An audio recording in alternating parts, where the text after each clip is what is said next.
El 2 de abril de 1982, 500 soldados argentinos desembarcaron en Puerto Stanley, izaron su bandera y el puerto pasó a llamarse Puerto Argentino.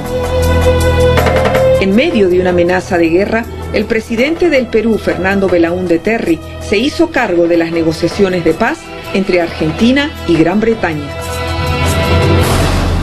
Creo yo que es imposible que Argentina firme lo que ha escrito la Gran Bretaña o que la Gran Bretaña suscriba lo que ha redactado Argentina. Si esto fuera a continuar sobre esta base, podríamos pasarnos un año discutiendo. El gobierno peruano reitera su pedido de tregua y considera que cualquier acto bélico en el Atlántico Sur constituiría un crimen de lesa humanidad. La Organización de las Naciones Unidas también se esforzó por detener el arribo de la Fuerza Naval Inglesa. El presidente argentino, el general Galtieri, habló varias veces con el peruano Javier Pérez de Cuéllar, secretario general de las Naciones Unidas. Pero él era un hombre que estaba, como es natural, obsedido por la iniciativa que había tomado. La palabra paz en ese momento no le importaba mucho. Después de la recuperación de las Islas Malvinas, se produjo a través de la comunidad internacional un embargo, con lo cual nuestro país no pudo recibir más ningún tipo de ayuda militar. Ayuda que los argentinos no dejaron de buscar cuando la primera ministra de Gran Bretaña, Margaret Thatcher, finalmente ordenó el envío de más de 100 buques de guerra. Ahora, ella era una mujer brillante, pero una mujer dura, ¿no? Además tenía detrás de ella todo el pueblo inglés, ¿no? Que lo tomaron como una cosa patriótica. Con 110 aviones de guerra, las fuerzas aéreas del sur golpearon con fuerza a la Armada Naval de Gran Bretaña. Pero la guerra seguía prolongándose y había necesidad de más armamento.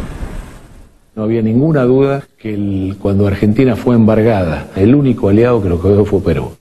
La razón fundamental es una misma visión de una América Latina libre, sin colonialismo y sin imperio. Y creo que Perú en eso comulgaba fuertemente con Argentina, no así Chile.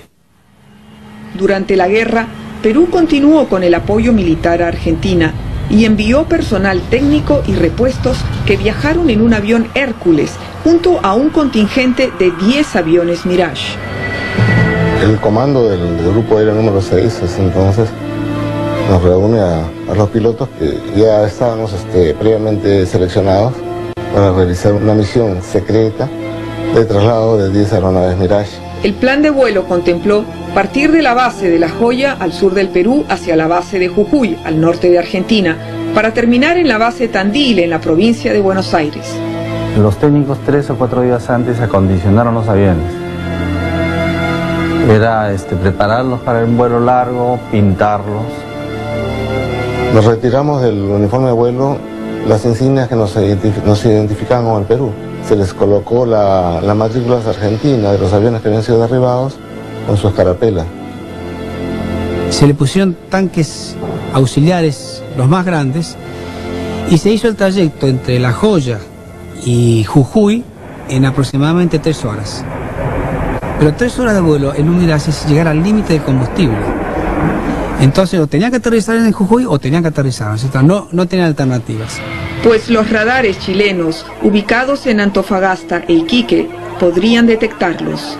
No pudieron pedir autorización y no podían pedir autorización porque era comprometer a esos países cuando había un embargo internacional. Ese era el riesgo, que si pasaba alguna emergencia no podíamos solicitar un aterrizaje normal.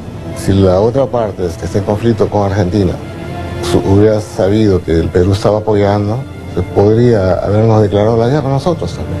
Fue una operación extremadamente riesgosa para los bravos pilotos peruanos. Cuando a mí me imponen la misión en Buenos Aires, yo mismo no sabía qué iba a hacer. Y con esto quiero decir el nivel de secreto de la misión. Ahí se dio el impacto inicial de ver escarapelas argentinas en aviones que llegaban de países amigos, ver las matrículas de nuestros aviones derribados, pero surge el tema del combustible. ¿Y cuándo surge? Momento que yéndonos a almorzar con Tueros, vienen el equipo de combustible y el mecánico pero dice, no, ese combustible no, usamos otro. Y entonces ahí creíamos que era una discusión del mecánico y no, usaban otro. Resuelto el problema, se solucionó y ya quedó prácticamente listo para volar. Para esta segunda etapa, se pidió que el avión Hércules viajara con el indicativo de un avión comercial peruano, Aeroperú, con dirección al aeropuerto Ezeiza de Buenos Aires. Estaba todo planeado para que el piloto del Hércules iba a decir que iba a tener un problema técnico y que tenía que irse a la alternativa, que no podía aterrizar en Ezeiza. Porque en ese momento yo estaba en la torre de vuelo. Para que ningún controlador de Ezeiza pudiera empezar a preguntarle qué problema tenía, a dónde se iba, solamente tenían que autorizarlos a que se fuera a la alternativa.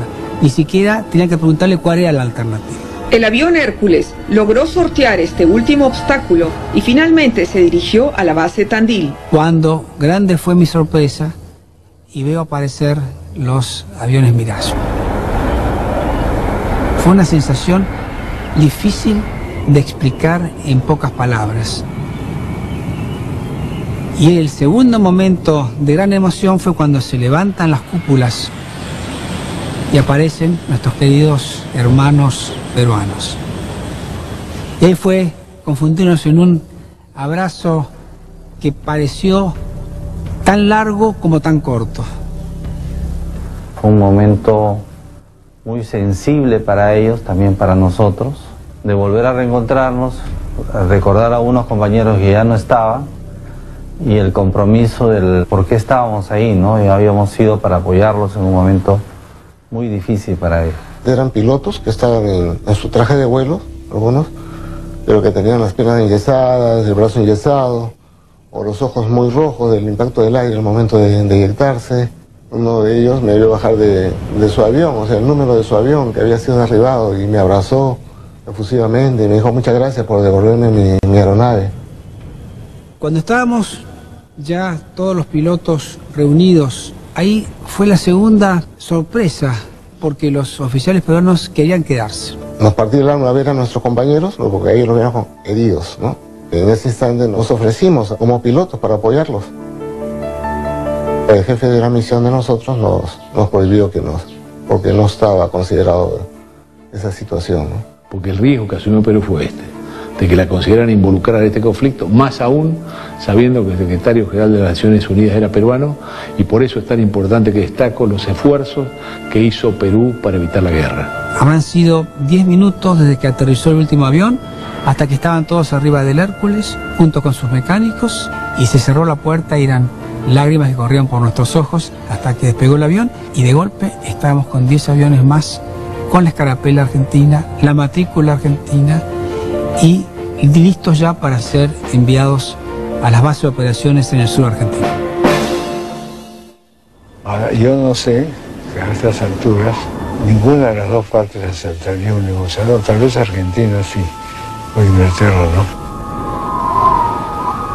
No me voy a olvidar nunca de que a mí me derribaron por información que Chile le pasó a Inglaterra, pero no tengo ninguna duda, algunos murieron en la Argentina. De la misma manera no puedo olvidar que Perú, cuando trajo estos aviones a Jujuy, venía uno con la matrícula que me habían derribado a mí. Estos son los gestos que valen para siempre en la historia de los pueblos. Porque la paz tiene que ir de la mano con la justicia. Y en este caso, paz tiene, pero justicia no.